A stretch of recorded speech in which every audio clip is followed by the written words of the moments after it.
Hello my dear student, welcome back to my YouTube channel Subhash study centre. जितने भी मेरे प्यारे बच्चे कक्षा 10 के विद्यार्थी हैं और 5 मार्च को गृह विज्ञान विषय का पेपर देने वाले हैं, जितने भी मेरे प्यारे बच्चे कक्षा 10 में हैं और 5 मार्च 2024 को गृह विज्ञान विषय का पेपर देने वाले हैं। आज के इस वीडियो में मैं आपके लिए लेकर के आ चुका हूं गृह विज्ञान विषय का मॉडल पेपर, जो केवल बालिकाओं के लिए है। और वैसे तो यूपी बोर्ड के द्वारा जारी किया गया जो गृह विज्ञान का सिलेबस है बालक और बालिकाओं का सेम एक जैसा ही है, कोई भी परिवर्तन नहीं है। तो ये मॉडल पेपर जो बालक हैं जो 5 मार्च 2024 को बोर्ड परीक्षा देने वाले हैं गृह विज्ञान के पेपर का, और जो बालिकाएं हैं 5 मार्च को 2024 में पेपर देने वाली हैं, आप सभी के लिए यह वीडियो और ये मॉडल पेपर बहुत ही ज़्यादा इम्पोर्टेंट है। मैं वादा करता हूं कि यहाँ से आपकी बोर्ड परीक्षा में 100% प्रश्न पूछे जाएंगे। तो मेरे प्यारे बच्चों, जैसा कि आप सभी जानते हो, पेपर में आपको समय कितना मिलेगा? 3 घंटे 15 मिनट का मिलेगा। 3 घंटे आप पेपर को सॉल्व करेंगे, यानी 3 घंटे का समय आपको मिलेगा पेपर को हल करने के लिए, लिखने के लिए, ओएमआर शीट भरने के लिए। 15 मिनट पहले आपको पेपर मिल जाएगा। किस लिए मेरे प्यारे बच्चों? पढ़ने के लिए। पेपर का पूर्णांक कितना रहेगा? 70 अंकों का रहेगा। यहाँ पर लिखा रहेगा पूर्णांक, आप लोग ध्यान दीजिएगा, ये थोड़ा सा मिसप्रिंट हुआ है, आप लोग समझ जाइएगा। पूर्णांक कितना रहेगा पेपर का? 70 अंकों का रहेगा। निर्देश यहाँ पर है पहला, प्रारंभ के 15 मिनट परीक्षार्थियों को प्रश्न पत्र पढ़ने के लिए निर्धारित हैं। और यहाँ पर नोट के अंतर्गत पहला है बिंदु, सभी प्रश्न अनिवार्य हैं। प्रत्येक प्रश्न के निर्धारित अंक उसके सम्मुख अंकित हैं। दूसरा है यहाँ पर बिंदु, प्रश्न पत्र के 2 खंड हैं। खंड का में बहुविकल्पी प्रश्न पूछे गए हैं तथा खंड खा में अति लघुत्तरीय, लघुत्तरीय तथा दीर्घोत्तरीय 3 प्रकार के प्रश्न हैं। उनके उत्तर हेतु निर्देश भी प्रत्येक प्रश्न के पहले ही दिए गए हैं। मेरे प्यारे बच्चों, खंड का के अंतर्गत जो प्रश्न आएंगे इनकी संख्या होगी 20।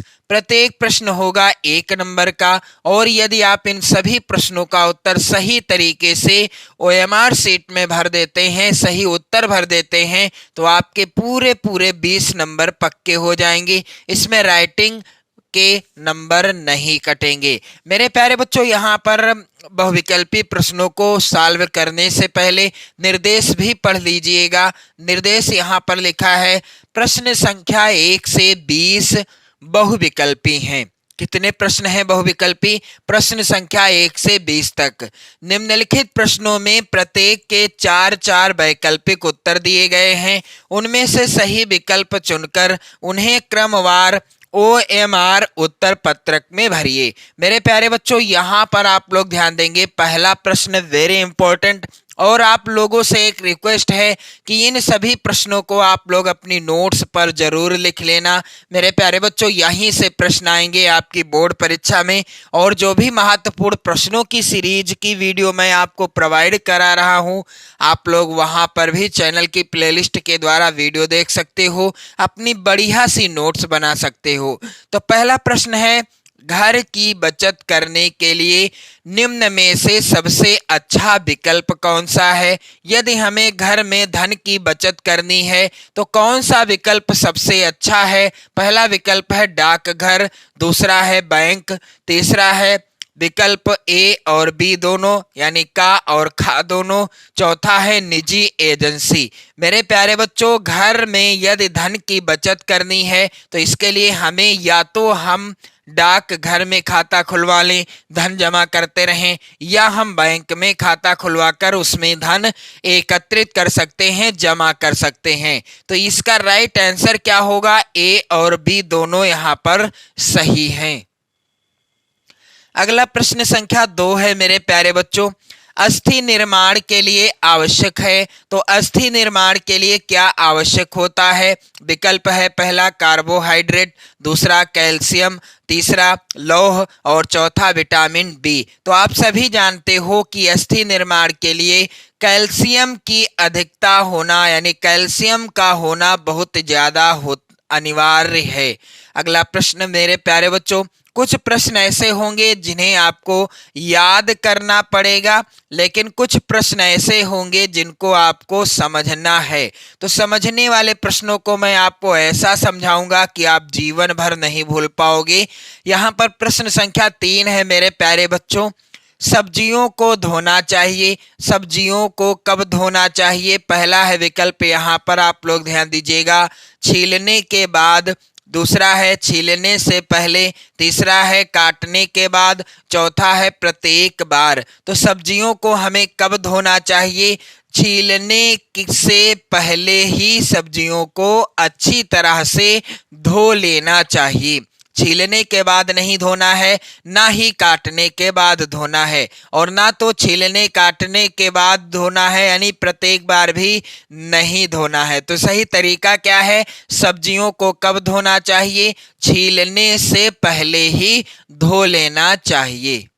अगला प्रश्न संख्या 4 है यहाँ पर मेरे प्यारे बच्चों, वृक्षारोपण क्यों आवश्यक होता है? स्वच्छ वायु के लिए, विकल्प दूसरा मिट्टी का कटाव रोकने के लिए, तीसरा विकल्प भूमिगत जल स्तर में वृद्धि के लिए। तो वृक्षारोपण क्यों आवश्यक होता है? यदि हमें स्वच्छ वायु की आवश्यकता है तो इसके लिए वृक्षारोपण किया जाना चाहिए। मिट्टी का कटाव रोकना है तो भी हमें वृक्षारोपण करना होगा। यदि हमें भूमिगत जल स्तर को भी बढ़ाना है तो इसके लिए भी हमें वृक्षारोपण करना होगा। यानी उत्तर क्या होगा? उपयुक्त सभी। अगला प्रश्न संख्या 5 है मेरे प्यारे बच्चों, यदि एक कमीज में 2.25 मीटर कपड़ा लगता है तो 8 कमीजें बनाने में कितना कपड़ा लगेगा? 16 मीटर, 10 मीटर, 18 मीटर या फिर 20 मीटर? इस प्रश्न का आंसर आपको कमेंट बॉक्स में कमेंट करके बताना है। मेरे प्यारे बच्चों, यहाँ पर प्रश्न संख्या 6 है, विश्व पर्यावरण दिवस। विश्व पर्यावरण दिवस किस दिन मनाया जाता है? यहाँ पर विकल्प है पहला 1 जून, दूसरा विकल्प है 5 जून, तीसरा है विकल्प 12 जून और चौथा विकल्प है 18 जून। तो विश्व पर्यावरण दिवस आप सभी जानते हैं कब मनाया जाता है? प्रत्येक वर्ष 5 जून को विश्व पर्यावरण दिवस मनाया जाता है। और ये प्रश्न सामाजिक विज्ञान में भी ज्यादातर पूछा जाता है। मेरे प्यारे बच्चों, आप लोग ध्यान देंगे, प्रश्न संख्या 7 है यहाँ पर, संक्रामक रोग फैलते हैं। संक्रामक रोग कैसे फैलते हैं? यहाँ पर आप लोग ध्यान दीजिएगा, पहला है विकल्प यहाँ पर वायु के द्वारा, दूसरा विकल्प है जल के द्वारा, तीसरा विकल्प है संपर्क द्वारा, चौथा विकल्प है ये सभी।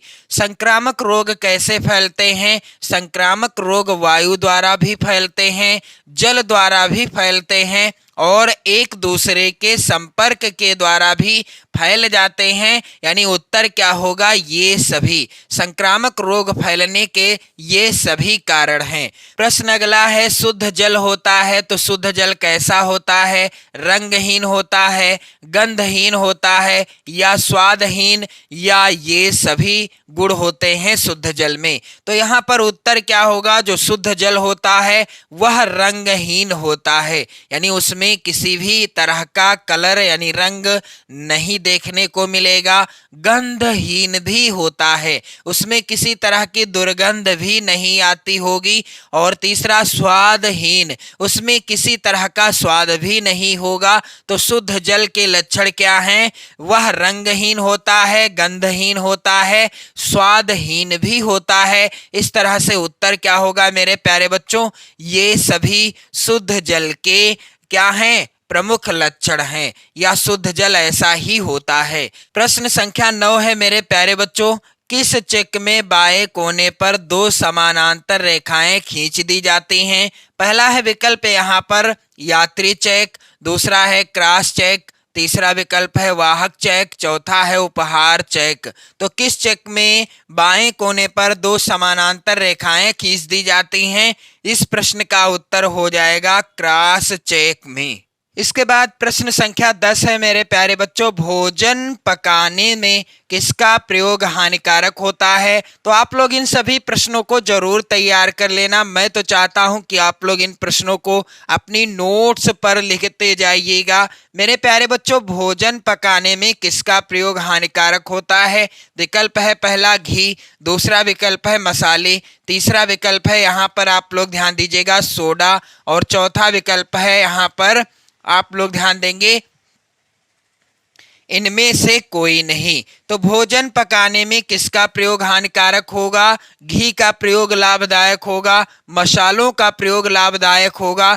बस कितना प्रयोग हो? न्यूनतम मात्रा में, यानी जितना आवश्यक है उतने ही मसालों का प्रयोग किया जाए। और सोडा का यदि प्रयोग करते हैं भोजन पकाने में तो ये हानिकारक होता है।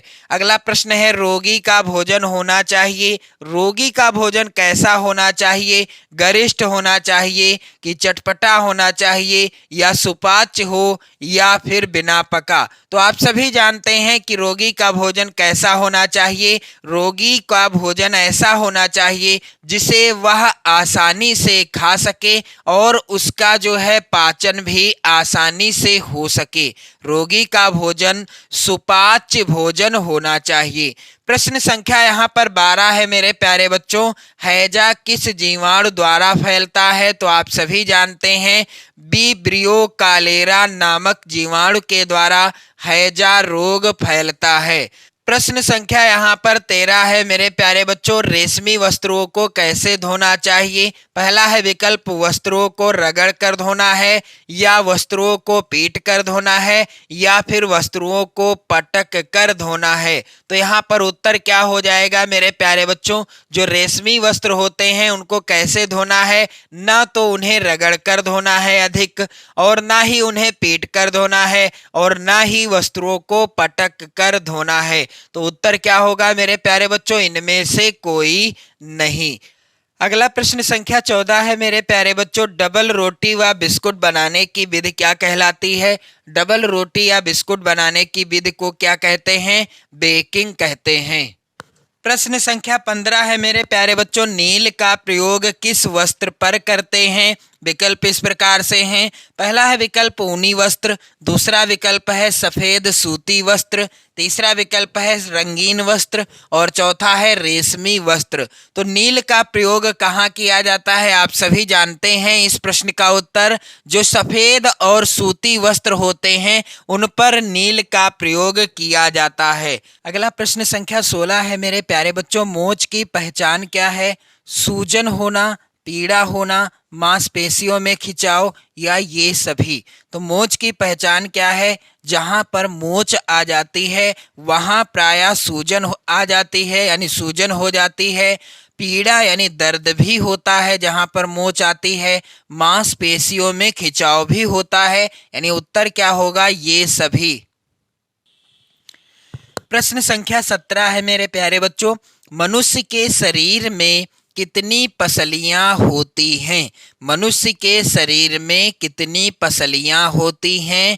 और मनुष्य के शरीर में एक जोड़ी में 12 पसलियां होती हैं। तो यहाँ पर आप लोग ध्यान दीजिएगा, 12 जोड़ी पसलियां होती हैं, और 12 जोड़ी यानी एक जोड़ी में 12 पसलियां होती हैं, और 2 जोड़ी में कितनी पसलियां हो जाएंगी? 24। तो यहाँ पर सही विकल्प क्या है? 24। प्रश्न संख्या यहाँ पर 18 है, वेरी इंपॉर्टेंट आपकी बोर्ड परीक्षा 2024 के लिए। कह रहा है बचत सुरक्षित रखने का उत्तम साधन क्या है? तो पहला है विकल्प घर में रखना, दूसरा विकल्प है बैंक में जमा करना, तीसरा विकल्प है पड़ोसी के पास रखना, चौथा है इनमें से कोई नहीं। तो यदि हमें बचत को सुरक्षित रखना है तो इसके लिए हमें क्या करना होगा? क्या हम उसको घर में रख सकते हैं? जी हाँ, रख सकते हैं, लेकिन कोई गारंटी नहीं है कि वो सदैव रखा रहेगा। हो सकता है आपका कार्य पड़ जाए वो खर्च भी हो सकता है धन, और चोरी होने का भी संदेह रहता है और आपको टेंशन भी रहेगी। बैंक में जमा कर देना चाहिए। ये तरीका, ये साधन सबसे अच्छा है। यदि हमें अपनी बचत को सुरक्षित रखना है, इसके लिए हम उसे बैंक में जमा कर दें, सबसे सुरक्षित रहेगा। पड़ोसी के पास रखने से भी यही दशा रहेगी, यानी क्या रहेगा, चोरी होने का डर रहेगा, खर्च होने का डर रहेगा। पड़ोसी के पास रखोगे तो आपसे पड़ोसी बार बार धन की मांग भी कर सकता है। इसलिए सबसे अच्छा साधन है बचत को सुरक्षित रखने का, बैंक में जमा कर देना चाहिए। अगला प्रश्न है मेरे प्यारे बच्चों, स्नान न करा सकने की दशा में शारीरिक सफाई का उपाय क्या है? भाप देना, स्पंज करना, या टैल्कम पाउडर, या कुछ ना करना। तो यदि स्नान ना करा सकने की दशा में शारीरिक सफाई का ध्यान देना है, यानी शारीरिक सफाई को करना है, शरीर को साफ सुथरा करना है, तो इसके लिए स्पंज करना ही सबसे सही रहेगा। प्रश्न है मेरे प्यारे बच्चों 20, रिंग कुशन का प्रयोग कब किया जाता है? तो यहाँ पर आप लोग ध्यान देंगे, हैजा होने पर, दूसरा विकल्प है सर्दी लगने पर, तीसरा है मोच आने पर, चौथा है सैया घाव होने पर रिंग कुशन का प्रयोग किया जाता है। प्रश्न खंड बा के अंतर्गत यानी खंड खा के अंतर्गत वर्णनात्मक प्रश्न होंगे। ये सभी प्रश्न जो मैं आपको इस मॉडल पेपर में बता रहा हूँ, मैं 100% की गारंटी लेता हूँ आपकी बोर्ड परीक्षा 2024 में 100% पूछे जाएंगे। चलिए यहाँ पर प्रश्न संख्या 21 को सॉल्व करने से पहले आप लोग निर्देश जो दिया होगा उसे जरूर पढ़ लेना। प्रश्न संख्या 21 से 26 अति लघुत्तरी हैं। प्रत्येक प्रश्न का उत्तर अधिकतम कितने शब्दों में देना है? 25 शब्दों में देना है। यहाँ पर 2 नंबर का प्रत्येक प्रश्न है। मच्छरों से बचाव के उपाय लिखिए। ये सभी प्रश्न महत्वपूर्ण हैं क्योंकि ये प्रश्न कई बार बोर्ड परीक्षाओं में पूछे जा चुके हैं। मेरे प्यारे बच्चों अगला है यहाँ पर प्रश्न, किन्हीं 4 तरल आहारों के नाम बताइए। प्रश्न अगला 23 नंबर पर है, बैंक पासबुक की क्या उपयोगिता है? और प्रश्न संख्या 24 है, सजावट किसे कहते हैं? और प्रश्न संख्या 25 है, कब्ज के रोगी को कैसा आहार, यहाँ पर होगा आहार देना चाहिए। प्रश्न संख्या 26 है मेरे प्यारे बच्चों, यहाँ पर आप लोग ध्यान दीजिएगा, एनीमा से क्या समझती हैं? और इसके बाद लघुत्तरी प्रश्न आएंगे। प्रत्येक प्रश्न होगा कितने नंबर का? आप लोग ध्यान दीजिएगा, प्रत्येक प्रश्न होगा 4 नंबर का। निर्देश दिया गया है प्रश्न संख्या 27 से 31 तक लघुत्तरीय हैं, इनके उत्तर अधिकतम 50 शब्दों के अंतर्गत लिखिए। मेरे प्यारे बच्चों यहाँ पर आप लोग ध्यान दीजिएगा, पहला प्रश्न यहाँ पर यानी प्रश्न संख्या 27 है सवाल से संबंधित। अथवा में प्रश्न है मेरे प्यारे बच्चों, टाइफाइड जिसे मियादी बुखार भी कहा जाता है से बचाव के उपाय लिखिए। प्रत्येक प्रश्न 4 नंबर का है, आपको किसी एक प्रश्न का ही उत्तर करना होगा। अगला मोस्ट इम्पोर्टेंट प्रश्न है, सिलाई मशीन की सुई टूटने के क्या कारण हो सकते हैं? प्रश्न अगला है यहाँ पर, अपनी वस्त्र सुखाने की विधि। यहाँ पर आप लोग ध्यान दीजिएगा, इस प्रश्न को मिसप्रिंट किया गया है। अगला प्रश्न है, अथवा में सिलाई की किन्हीं 5 सामग्रियों के नाम और प्रयोग लिखिए। प्रश्न 30 है, कंधे का जोड़ उतरने पर क्या उपचार देते हैं? अथवा अस्थि भंजन के प्रकार बताइए। और इसके बाद आप लोग ध्यान दीजिएगा, आप यहाँ पर ध्यान दीजिएगा, अगला प्रश्न है, श्वसन क्रिया का संक्षिप्त वर्णन कीजिए। और अथवा में जो प्रश्न है यह भी महत्वपूर्ण है, थर्मामीटर का प्रयोग करते समय क्या सावधानियां रखनी चाहिए। अब इसके बाद जब आप देखोगे दीर्घ उत्तरी प्रश्न पूछे जाएंगे। यहाँ पर भी निर्देश दिया गया है, प्रश्न संख्या 32 से 34 तक दीर्घ उत्तरी हैं। प्रश्न संख्या 32 व 33 के विकल्प दिए गए हैं। प्रत्येक प्रश्न के एक ही विकल्प का उत्तर लिखना है और प्रत्येक प्रश्न के उत्तर 100 शब्दों के अंतर्गत लिखना है, यह भी दिया गया है। तो यहाँ पर 32 नंबर पर प्रश्न जो है, डाक घर द्वारा संचालित मुख्य फसल योजनाओं का वर्णन कीजिए। अथवा में वेरी इंपॉर्टेंट प्रश्न है, पर्यावरण प्रदूषण के कारणों का उल्लेख कीजिए। यहाँ पर आप देख सकते हैं प्रत्येक प्रश्न 6 अंक का पूछा गया है। अगला यहाँ पर प्रश्न है, वयस्क पुरुष के लिए पाजामा बनाने के लिए प्रमाणिक नाम लिखिए एवं ड्राफ्टिंग भी कीजिए। अथवा में प्रश्न है, आकार के अनुसार रसोई घर के विभिन्न प्रकारों का वर्णन कीजिए। और प्रश्न संख्या यहाँ पर अगला है, आप लोग ध्यान देंगे, जल की कठोरता आप किस प्रकार दूर करेंगी। तो मेरे प्यारे बच्चों, आप इस मॉडल पेपर को जरूर तैयार कर लो। वीडियो को लाइक शेयर कर दो, अपने प्यार भरे कमेंट भी करते रहो, पढ़ते रहो, मस्त रहो, स्वस्थ रहो। जय हिंद।